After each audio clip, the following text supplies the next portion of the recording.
Hey, what's up, you guys? It's me, Dear Kitty Review. So, last night I was able to get a free RSVP screening of Agatha All Along. The first two episodes come in tomorrow on Disney Plus, and for the most part, I can say I had a bit of fun going into it. Not only is it one of my first exclusive screenings ever, but also some free perks behind it too. I got a ticket for it, free posters out of it, and because the sign said all you can eat, I had to take at least like 3 bags of popcorn. And not gonna lie, I got like one of them. I'm like halfway eating on the ride home, so I'm like, yeah, I got plans tonight, and yeah, I'm gonna devour these 3 bags. So, but on to the review first. And this is a non-spoiler review starting off because I don't want to give off spoilers this early since I feel like, yeah, these two episodes don't have enough to actually talk about really. And moving forward after every episode, I'm going to be talking about spoilers, what happened in the episode, and what possibilities could happen in the next one. So, this is your warning for right now. So, let's talk about Agatha.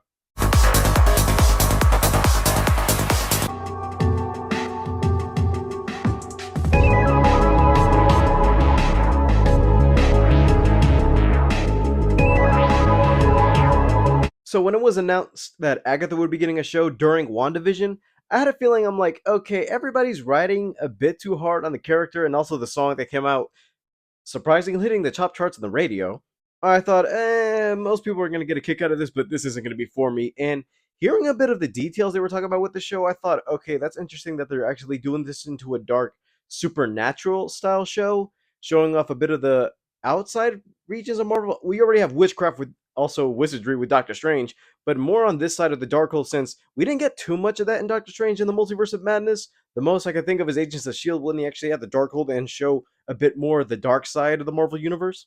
So this is actually Marvel's first time doing this on their television scope, on their new series, and a new logo at the beginning of this too. So my first thoughts coming out of this, I said, you know what? It's not too bad of a start. This series so far takes a bit of the inspiration of WandaVision when it first started out, where you didn't know what was going on. It's a bit of a mystery element to it. So after Wanda's death, Agatha's powers slowly starting to come back to her as she slowly regains her memory. She sees that, oh, I don't have the will of the Scarlet Witch's spell on me, but I still don't have my full capability to use my powers. So she's trying to figure out how to get her powers back and summon an army of witches or a coven to actually help her with her plan.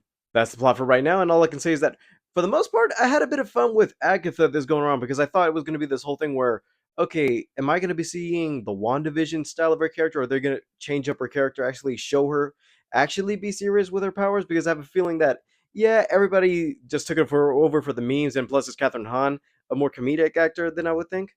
I like her WandaVision, but the thing is that, okay, is she capable of carrying on a show of her own and actually doing something that actually benefits the universe? So in this series, I'm kind of getting the hands of feeling that she's going to be doing a bit more, but also unlock another realm of the Marvel universe that we haven't seen just yet, but we're getting bits and pieces of it in other properties. Like I said, we've seen Mystical and Doctor Strange. We've seen a bit of it on the TV side with Agents of S.H.I.E.L.D. introducing Ghost Rider, a bit of actual heaven and hell type of situations. And most recently, I wonder why not a lot of people are talking about this, but also Werewolf by Night introduces a bit of the monster element where we're getting, monsters, werewolves, man thing, possibly a vampire slayer, which I don't know. That movie's still not coming, isn't it?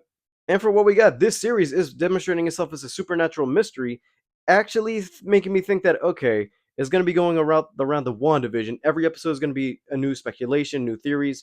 Hopefully, they could try to get to the hang of what's the mystery going on because there are two mysteries at hand, but the one everybody knows at this point is Joe Locke's character because they call him Teen throughout these first two episodes, but it's like, come on, you're not going to tell me that's not Wiccan?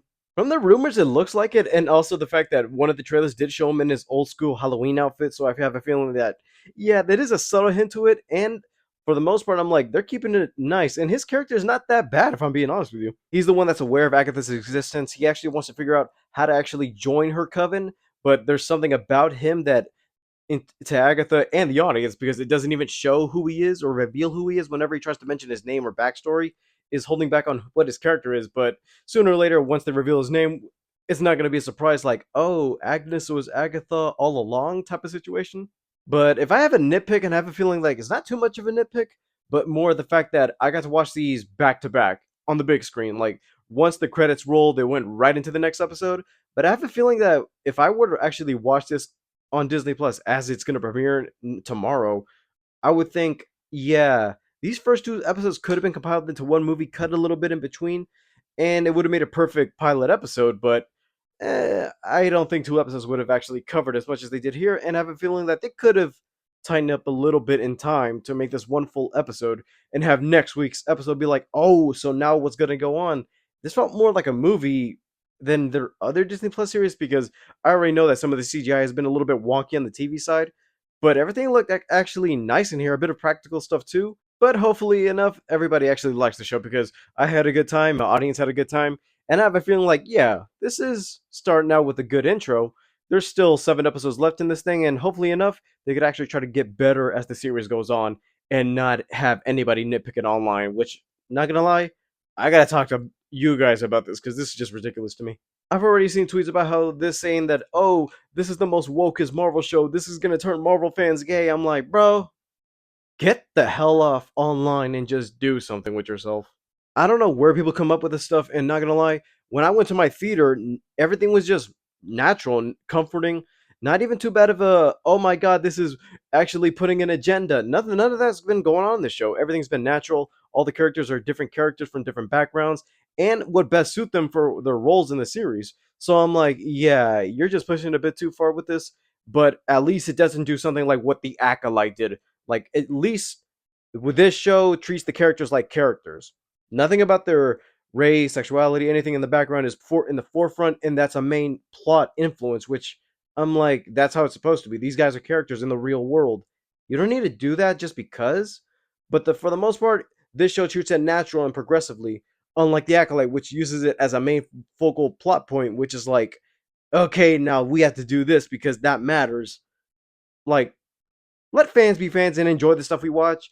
And it's guys like you that actually ruin it for people who actually want a thing or two. Those are my thoughts. Wanted to get my quick view out there. And for the most part, after this, and then when everybody else sees it, I can actually talk about spoilers next week. So it's not going to be an issue of me just saying, oh, I like the episode, but it could have been tweaking with this. I'm going to be talking about plot points later along the lines of the series. And hopefully enough, the episodes interest me because I didn't expect too much, but at least I got, okay, you know what? There's some potential in this show. Alright, guys, thank you guys for watching. Leave a like, subscribe if you haven't already. I still got trailers to talk about, so stay tuned for that. So leave a like, subscribe, and I'll see you guys next time. Bye, guys.